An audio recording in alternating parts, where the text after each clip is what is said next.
لله رب العالمين والصلاة والسلام على رسوله الأمين وعلى آله وصحبه أجمعين أما بعد سورة الانفال اور سورہ توبہ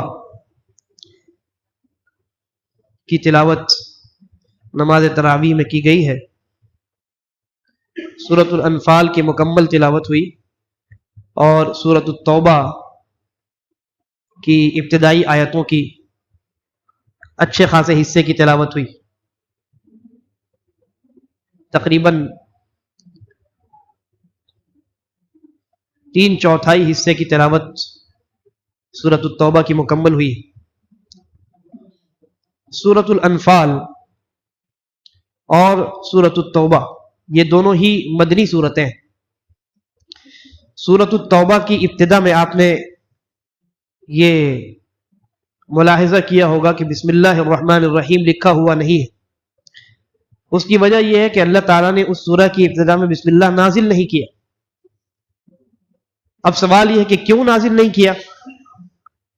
تو اگر آپ سورۃ الانفال اور سورۃ التوبہ دونوں کو آپ پڑھیں گے تو آپ کو اندازہ ہوگا کہ دونوں سورتوں میں ایک ہی مضمون پر بات کی گئی۔ اسی لیے علماء نے کہا کہ سورۃ التوبہ یہ اصل میں سورۃ الانفال ہی کا دوسرا حصہ ہے۔ یہ سورۃ الانفال ہی کا دوسرا حصہ ہے، اسی لیے بسم اللہ الرحمن الرحیم کے ذریعے فاصل نہیں لایا گیا، دو کو الگ الگ دونوں سورتوں کو نہیں کیا گیا۔ چنانچہ جب اللہ تبارک و تعالیٰ نے بسم اللہ نازل نہیں کی ہے تو اس کی تلاوت ہمارے لیے مشروع نہیں ہے۔ سورۃ الانفال کی ابتدا میں اللہ تبارک و تعالیٰ نے غزوہ بدر کا ذکر کیا ہے۔ غزوہ بدر اسلامی تاریخ میں سب سے زیادہ اہم غزوہ ہے۔ غزوہ بدر نبی اکرم صلی اللہ علیہ وسلم کی ہجرت مدینہ کے دوسرے سال یعنی سن 2 ہجری میں لڑی گئی، مشرکوں کے خلاف، مشرکین مکہ کے خلاف۔ اس غزوے کا پس منظر یہ ہے کہ یہ جو جنگ ہے کافروں سے، اس کی کوئی پلاننگ نہیں کی گئی تھی۔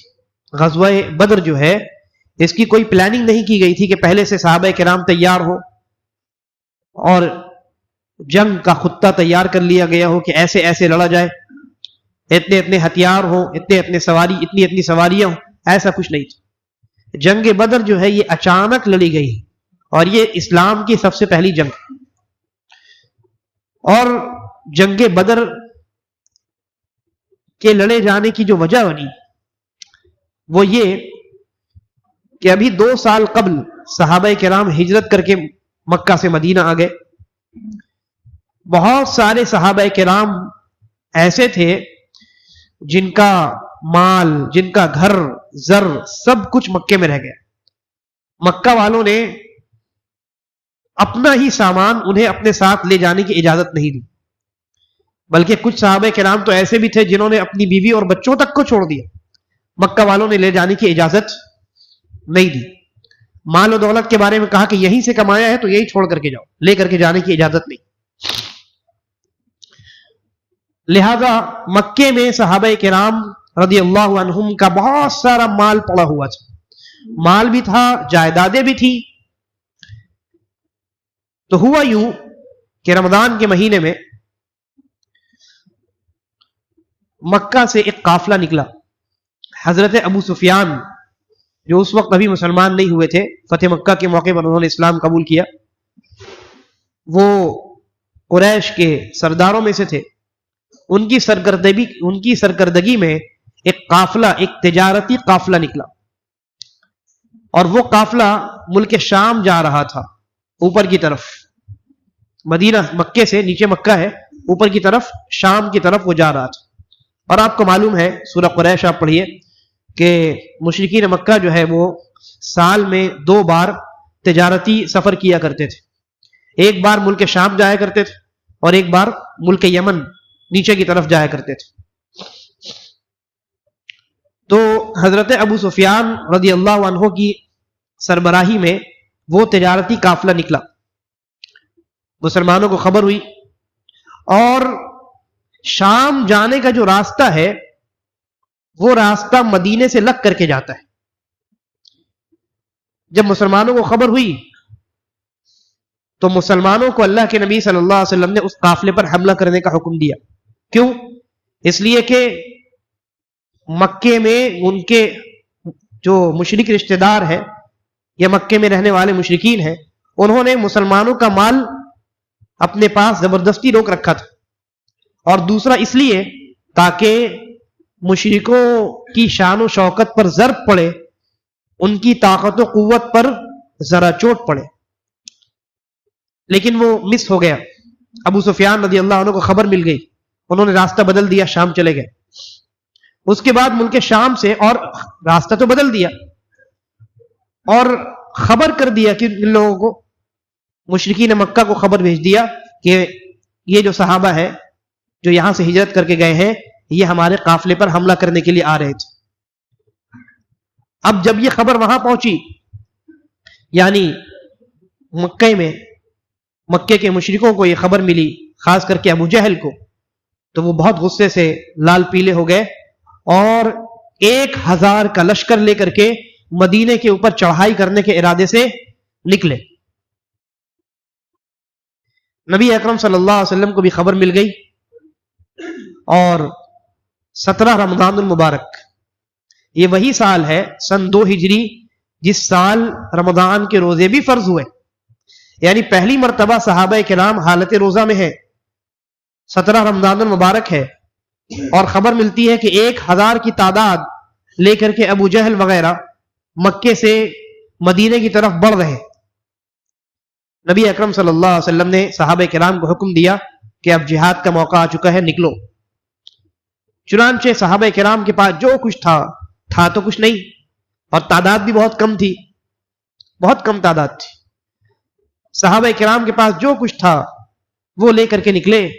نبی اکرم صلی اللہ علیہ وسلم کی سرکردگی میں اور بدر کا جو مقام ہے مدینے کے باہر، اس مقام پر مشرکوں سے مسلمانوں کا آمنا سامنا ہوا. وہاں رسول اللہ صلی اللہ علیہ وسلم نے دیکھا کہ مسلمانوں کی تعداد تو 313 کے لگ بھگ ہے، 313 سے 340 کے لگ بھگ علماء نے لکھا ہے، اور مشرک جو ہے سامنے 1000 کی تعداد میں.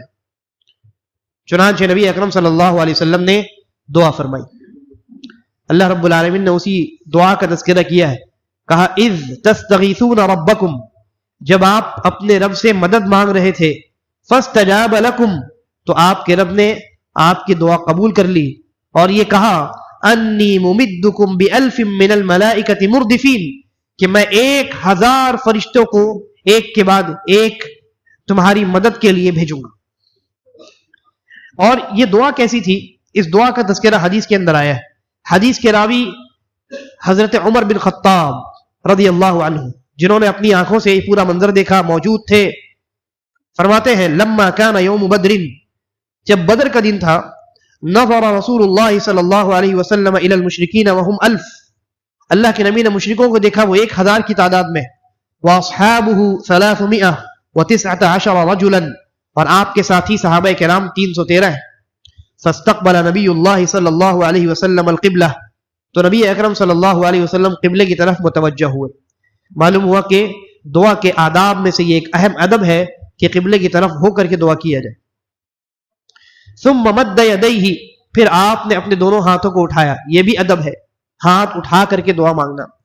فجعل یہتف بربہ، اور اپنے رب سے گریہ وزاری کرنے لگے، اللہم انجز لی ما وعدتنی، اے اللہ تو نے مجھ سے جس بات کا وعدہ کیا ہے اس کو پورا کر دے. اللہ تعالیٰ نے نبی اکرم صلی اللہ علیہ وسلم اور صحابہ کرام سے فتح کا وعدہ کیا تھا. اللہم آتی ما وعدتنی، اے اللہ تو نے جس کا وعدہ کیا ہے وہ ہمیں عطا فرما. اللہم ان تہلک هذه العصابة من اہل الاسلام لا تعبد فی الارض، اے اللہ اگر یہ چھوٹی سی جماعت، اسلام پر چلنے والی یہ چھوٹی سی جماعت اگر آج ہلاک و برباد ہو گئی تو زمین میں تیری عبادت کرنے والا کوئی نہیں بچے گا. فما زال یہتف بربہ مادا یدیہ مستقبل القبلہ، اللہ کے نبی صلی اللہ علیہ وسلم برابر یہ الفاظ دہراتے رہے، گریہ وزاری کرتے رہے، قبلہ کی طرف ہو کر دونوں ہاتھوں کو اٹھائے، یہ الفاظ دہراتے رہے، حتی سقط رداؤه عن منکبیہ، یہاں تک کہ آپ کی چادر آپ کے کندھے سے سرک گئی. فاتاہ ابو بکر، حضرت ابو بکر رضی اللہ عنہ نے جب یہ منظر دیکھا تو اپنے آپ کو روک نہیں سکے اور اللہ کے نبی کے پاس آئے. فاخذ رداءه فالقاه على منکبیہ، اور آپ کے چادر کو آپ کے کندھے پر ڈالا. ثم التزمه من ورائه، پھر آپ کو پیچھے سے تھام لیا. آپ کو پیچھے سے دوست تھے نا، یار غار تھے، پیچھے سے تھام لیا. وقال، اور کہا، یا نبی اللہ کفاک مناشدتک ربک، اے اللہ کے نبی آپ نے اپنے رب سے بڑی گریہ مزاری کی اور یہ کافی ہے. فإنه سينجز لك ما وعدك، اللہ تعالیٰ نے آپ سے جس بات کا وعدہ کیا ہے وہ اللہ تعالیٰ پورا کر کے رہے گا. اس دعا کے بعد اللہ تعالیٰ نے وہیں میدان جنگ میں یہ آیت نازل فرمائی. اذ تستغیثون ربکم، جب تم اپنے رب سے مدد مانگ رہے تھے. فاستجاب لکم، تو تمہارے رب نے تمہاری دعا قبول کی. انی ممدکم بألف من الملائکۃ مردفین، کہ میں تمہاری مدد 1000 پے در پے فرشتوں کے ذریعے سے کروں. جنگ بدر میں مسلمانوں کی مدد کے لیے کافروں کے خلاف اللہ تبارک و تعالیٰ نے 1000 کی تعداد میں فرشتوں کو نازل فرمایا. اور فرشتے کیا کر رہے تھے؟ دوسری حدیث دیکھیے، حضرت عبداللہ بن عباس رضی اللہ عنہما بیان فرماتے ہیں، بینما رجل من المسلمین یومئذ یشتد فی اثر رجل، کہ مسلمان جو ہے وہ مشرکوں کے پیچھے پیچھے بھاگ رہے تھے اور مشرک ان کے بالکل سامنے تھے. من المشرکین امامہ اذ سمع ضربۃ بالصوت فوقہ، انہوں نے اپنے اوپر چابک کی آواز سنی. وصوت الفارس یقول، اور ایک گھوڑ سوار کی آواز سنی جو کہہ رہا تھا، اقدم حیزوم، اقدم حیزوم، اے حیزوم آگے بڑھو. حیزوم کیا ہے؟ حضرت جبرائیل علیہ السلام کے گھوڑے کا نام ہے. تو وہ کہہ رہے تھے اقدم حیزوم. فنظر الى المشرک امامہ، یہ آواز سنی صحابہ کرام نے اور اپنے سامنے مشرکوں کو دیکھا. فخر مستلقیا، کہ مشرک جو ہے چت پڑا ہوا ہے، مشرک جو ہے چت پڑا ہوا ہے. فنظر الیہ، جب سامنے جا کر کے دیکھا، فاذا هو قد ختم انفہ، تو اس کی ناک کٹی ہوئی ہے. وشق وجہہ، اور اس کا چہرہ پھٹا ہوا ہے. کضربۃ الصوت، ایسا لگتا ہے کسی نے چابک سے اس کے چہرے پر مارا ہے. یہ فرشتوں کی مار تھی، فرشتوں کی مار تھی. فاخضر ذلک اجمع، تو اس کی وجہ سے اس کا پورا چہرہ اور بدن کالا پڑ گیا.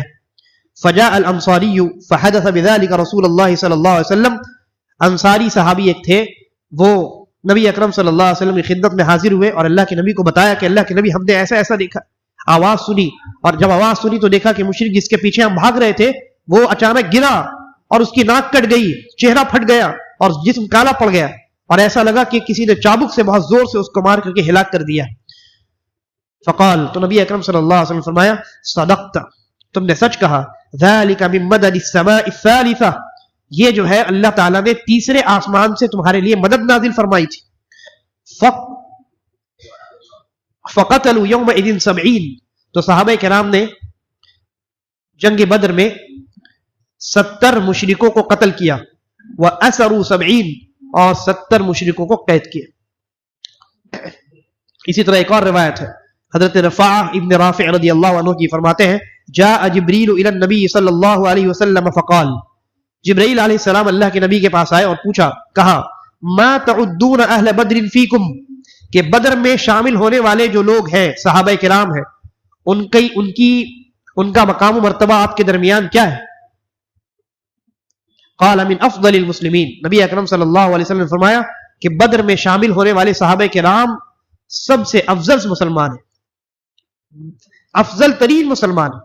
اور ایک اور روایت یاد آئی جس میں اللہ کے نبی صلی اللہ علیہ وسلم نے فرمایا کہ اہل بدر جو ہے، بدر میں جو لوگ شامل ہوئے، اللہ تبارک و تعالی نے ان کی طرف جھانکا اور جھانک کر کے یہ کہا کہ میں نے تمہارے تمام گناہ بخش دیے، اگر اس کے بعد تم کوئی نافرمانی بھی کرو تو بھی تم بخشائے.